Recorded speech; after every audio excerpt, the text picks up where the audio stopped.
Good afternoon and welcome to YourTown. My name is Thomas Hood. I'm your host today. We're talking about the city of Carmel by the sea. And today we're meeting with not-for-profit leaders and members of the administration at the City of Carmel. And it is a real honor for me today to introduce to you Jill Sheffield, CEO of Carmel Foundation. Yes. Welcome, Jill. Thank you. It's nice to be here. Let me untie my tongue here, and we can get underway. So, you've been at the helm of Carmel Foundation since 2005, after a 25-year career in the corporate world. What was that like to go from United Airlines, flying first class, to be in Carmel by the Sea? It was incredible. So I already lived here, so that was an easy transition. Okay. It was a wonderful transition. It's wonderful to go to work every day and go home at night and feel good in your heart about what you did, about the people you touched, and the fact that you made somebody's day that day. So it's a real feel-good job. But I think my experiences at United Airlines prepared me for this job, because it's customer service at its finest. You know, talking about the members of the foundation, serving them. Budgets are the same as corporate America. HR is the same as corporate America. And fundraising is nothing more than sales. And I ended my career as the managing director of sales for the West Region. So they were all experiences that I'd had previously, and so I felt very well prepared for the position. How different was it? Instead of going to some big office building today, you can walk across town and see a dozen people that you know in the community. That's got to just give you a completely different feeling of satisfaction. Absolutely. It's just a joy that you can't explain to people. The privilege of being able to walk to work, see the ocean, the trees, as you said, walk through town, see people you know. I pinch myself every day. It's been 12 years. I still pinch myself. Well, tell us more about Carmel Foundation and when it was founded, and who are Carmel Foundation members? The Carmel Foundation was founded in 1950 by a group of citizens who wondered what they should do to help the elders in their community. And 67 years later, it is just this most incredible gem in our community, and we are so lucky to have it. We are a membership organization. We've got 3,300 members from all over the Monterey Peninsula. They're not just for people of Carmel, so we serve the entire peninsula. We have activities, over 50, 60 activities a week on our site. We have a lunch program on our site. We have a library, a cafe, a tech center, a garden center. We're just a really active place for senior citizens to be. As this got started a few years after the Second World War, a lot of things happened on the Monterey Peninsula. Returning soldiers, a then booming economy. California was growing like crazy before the highway program. Carmel was about 4,000 people then. It's about 4,000 people today. What's different about Carmel Foundation today with a very different demographic, and do you recognize that in your membership and how you serve the community? You know, I don't know that we do. I mean, some of the more senior members of our organization, the 80s and up, have lived through that generation, but now we're starting to get the younger seniors who weren't there then. And so they're second generation. Some of them have lived here their whole lives. Some of them, this became their second home, or some of them, they came as adults and had their career and raised their children here. So we've really got a blend of generations with different experiences. Of both lifetime residents of the community, Yes, and those that may have just recently moved to the community and become part of your organization? Absolutely. How is this organization funded? We are so fortunate to not take any government funding, and that is a lifelong value of ours. And so we're funded by the generosity of our community. We receive grants from local foundations. Members make donations. Community people make donations. And the biggest source of our income over the years has been bequests. So people pass and they leave a nice legacy, and they want to see our longevity. They want to see us be successful into the future, and they've absolutely done that. Is there a minimum age? You have to be just AARP legal, or A little bit older than that. 55, we say we have members 55 to 105, and we really span that 50 year. Our oldest member is 105, and 55 is our minimum age. That's wonderful. Where do your members live? They live everywhere. We have about 800 of the 3,300 members live in Carmel by the Sea. Okay. And then about half of them, in general, live in Carmel by the Sea or Greater Carmel. But outside of that, they live in the Highlands, Carmel Valley, Pacific Grove, Pebble Beach, Monterey, Seaside Marina. So Carmel Foundation isn't just Carmel by the Sea. Absolutely. Its influence and services extend all over the peninsula. Absolutely. We have many members that actually live in Salinas and drive over to participate in events. That's fantastic. We've got some photos. I'd love to hear your take on some of these. If we could bring up the first image here. You've got a lot of different things going on. A lot for the going community. on. Yeah, let's take a look at our first image here. Okay, that's a group of people in our housing. And there's a big courtyard in one of our apartment complexes called Norton Court. And they're sitting around socializing in the courtyard, and we encourage that. How many housing units do you have under your responsibility? We have a total of 50 units in 3 different buildings right in Carmel by the Sea. Okay. All right. Is this at the main center there? This is at our main center at the Carmel Foundation, and this is lunch, and we get anywhere from 80 to 100 people for lunch every single day. All of our food is fresh. It's made on site. Our chefs come in at 5 in the morning, and they make us fresh food every day. We've got a hot entree every day, but moreover, we've got small salads, large salads. We've got 2 soups every day. One's always a vegetarian soup. Homemade dessert every day. Everything's fresh and made from scratch. So they're eating better than I am. They are, and they've got choices. So if you don't want the hot entree, many of the older population still likes a hot meal at lunch and maybe meat and potatoes kind of thing. But if you don't want that, we've got salads, large salads, small salads, lots of choices. We saw an image there. After you're done with lunch, now you're interfacing here with the Carmel Chamber. Absolutely. That was the opening of our tech center. We had a very generous donor last year make an anonymous donation so that we were able to gut our tech center and put all state-of-the-art equipment in it.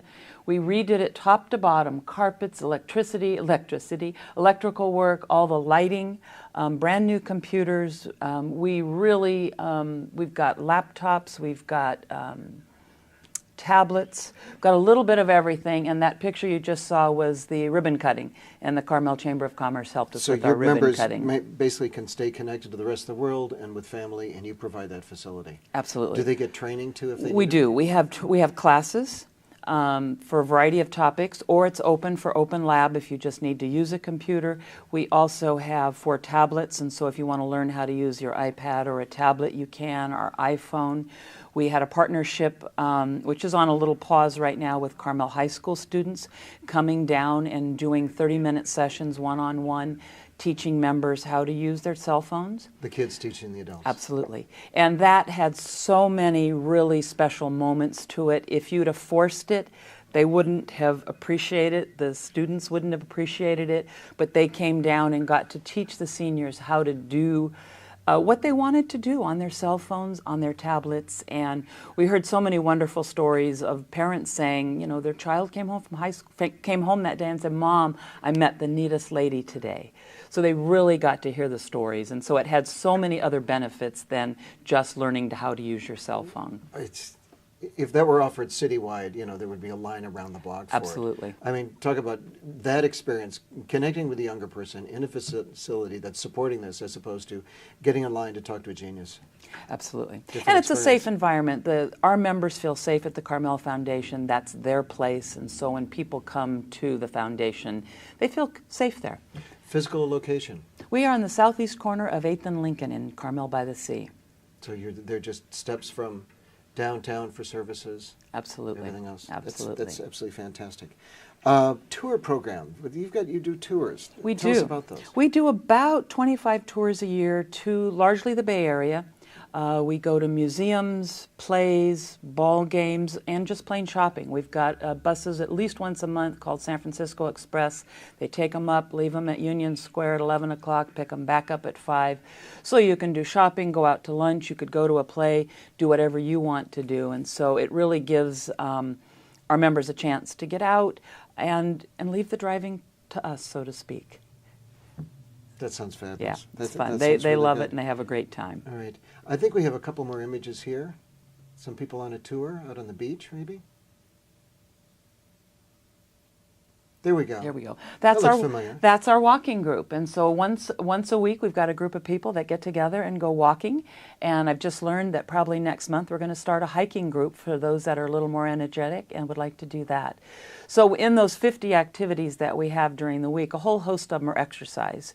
So we've got yoga and Tai Chi and chair exercises for those that want that. But that group just developed recently, and it's been really popular, and they can't wait to get out every week. And again, form friendships and relationships. Yeah. Then after the hike, they can come back and relax and catch up on Absolutely. world events. Come to the cafe and have a cup of coffee newspaper. or get a muffin. Absolutely. And that's just a portion of our cafe. It's a wonderful place for people to sit, to relax, to read the paper. In a cold day, we've got a fireplace there. You'll have a fire going. We've got sometimes chess players in there playing chess, groups of people coming in after exercise class in the morning, have a coffee, chatting. Our organization was designed around socialization, and that's what it was designed to do 67 years ago, and still does. And our mission's designed around socialization. So our cafe just feeds that. We want people to get together and socialize and make friends. So it totally turns that phrase retirement community on its head. Absolutely. Because they are active members of the community. You're located right adjacent to the business district with housing. You're not off in some sequestered gated location. Correct. Right. It's a completely different working model. And they can come and find friends their own age. And people that have interests that they have. I mean, those 50 activities you did see there was one of the photos there that was a painting class. Yeah. We've got art classes. Again, we've got a library, reading classes, discussion groups, the exercise classes. It just goes on and on. I really always say there's something there for everybody. We can find something for anybody to be interested in. One of the other organizations in town, the Carmel Chamber of Commerce, you've got a national organization. What is the relationship like with the chamber? They're representing business interests, but the vitality of the community as a whole. Is there a relationship there that brings value to the foundation, or are there things that the chamber could do for you? We have been a long-standing member of the Chamber, and I've lost count now. We've gotten the certificates. 35, 40 years the Carmel Foundation has been a member of the Chamber. So we definitely find value in what the Chamber does for the community at large, and we want to be a part of it. We are a part of this community. We're not a for-profit business, but we want to participate in it. And the Chamber's been very supportive of anything we've ever needed, which we really don't need much from them. But just the ribbon cutting was wonderful. Many of the chamber members came over, and we felt special for a day. / we got to show off what we do. So we've got a long-standing, really positive relationship with the chamber. In terms of running this foundation, you have an annual budget season like the city is going through. What do you see as the biggest challenges or opportunities for Carmel Foundation now that you're going to move in your second 70 years? Financing is always our biggest challenge. Okay. We have a $2.5 million budget. Interestingly enough, we do deficit budgeting. So as we do our budget each year, and you're right, we're doing ours right now, we start with about an $800,000 deficit. That was a big aha moment for me coming from corporate America. Because you start in the red, yeah, and earn your way out. By a long shot, we start in the red. But 2.5 million, you said 800 local members? Mm-hmm. In Carmel by the Sea. In Carmel by the Sea, total about 3,000? Mm-hmm. That's a pretty good use of funds for all the activities you're providing. Yeah, we are extremely efficient. We know exactly what it takes to run our organization. We're very proud of that. We run lean and mean. We've got a full-time staff of 15, a part-time staff of 5. So there's 20 of us all together. And so the key to what I just said and what you just said is volunteers. Yes. We have about 175 volunteers, and I tell them every year at the Volunteer Appreciation Luncheon, we could not do it without you. And I seriously mean that. Those are not hollow words. We could not run the Carmel Foundation without our volunteers. What I think is I'm going to say somewhat common to the Carmel Foundation. Its activities and contributions are independent and essential.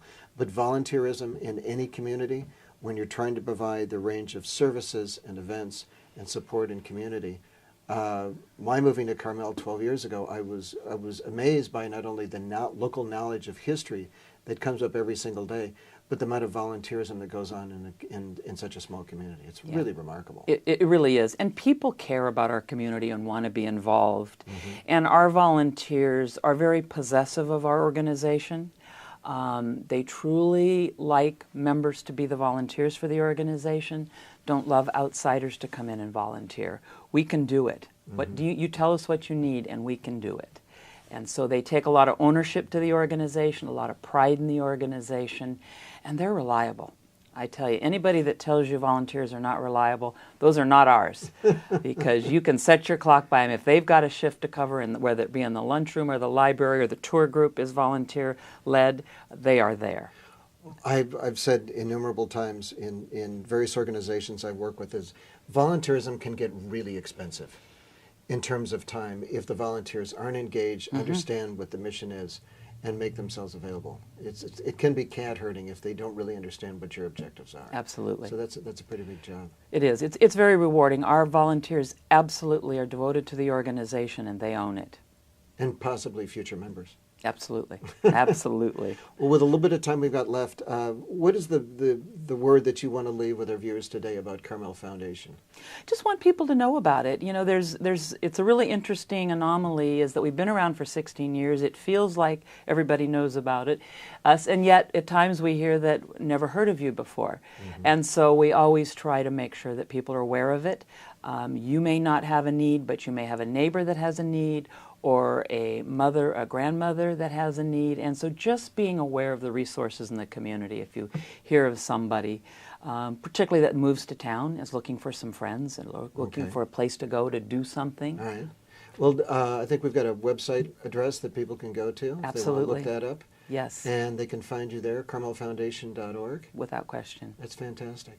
Well, we've been speaking with Jill Sheffield today, CEO of Carmel Foundation, an essential component of one of the many elements that makes Carmel by the Sea truly unique. Jill, I want to thank you for coming over today. This has really been a good conversation, and I wish you all the best of luck during your busy season coming up with visitorship. That's got to be a busy time for you during the summertime. Absolutely. Very good. Well, thank you so much. Thank you. It's my pleasure. Terrific.